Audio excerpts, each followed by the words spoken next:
रामकृष्ण हरी. सार्थ श्री ज्ञानेश्वरी अध्याय पहिला ओवी क्रमांक 217 ते 224. आम्ही जे जे जोडावे ते समस्ती इही भोगावे, हे जीवितही उपकारावे कांजी यांच्या. आम्ही दिगंतीचे भूपाळ विभांडुनी सकळ, मग संतोष विजय कुळ आपुले जे. तेची हे समस्त परी कैसे कर्म विपरीत, जे जाहले असती उद्यत झुंजावया. अंतोरिया कुमरे सांडोनिया भांडारे, शस्त्राग्री जिव्हारे आरोपुनी.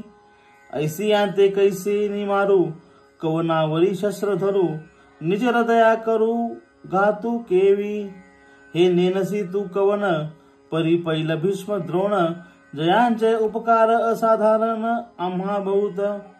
येथ शालक सासरे मातुळ आणि बंधुकी हे सकळ, पुत्र नातू केवळ इष्ट ही असती. अवधारी अति जवळीकेचे, हे सकळ ही सोय रे आमुचे. म्हणून ही दोष आथी वाचे बोलतांची. अर्थ, आम्ही जे जे काही मिळवावे त्याचा उपभोग सर्वांनी घ्यावा. एवढेच काय, त्यांच्या कामाकरता आम्ही आपले प्राणही खर्च करावेत. आम्ही देशोदेशीच्या राजांना जिंकावे आणि आपल्या कुळात संतुष्ट करावे. परंतु कर्माची गती किती विपरीत आहे ते पहा.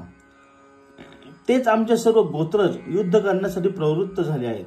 बायका, मुले, सर्व संपत्ती या सर्वांना सोडून तलवारीच्या धारेवर प्राण ठेवून हे युद्धासाठी तयार आहेत. अशांना मी कसे मारू? कोणावर शस्त्राचा प्रहार करू? आम्ही सारे एकाच कुळातले आहोत. त्यामुळे माझ्याच हृदयाचा घात मी कसा बरे करू?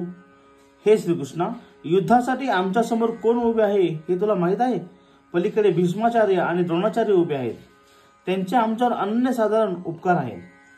या ठिकाणी माझे मेहुणे, सासरे, मामा, दुर्योधन इत्यादी सर्व बंधू आहेत. तसेच पुत्र, नातू आणि आप्तही आहेत. हे देवा, हे सर्व आमचे अत्यंत जवळचे नातेवाईक आहेत. म्हणून यांचा वध करावा असे आम्ही नुसते बोललो तरी ते पाप होईल. रामकृष्ण हरी.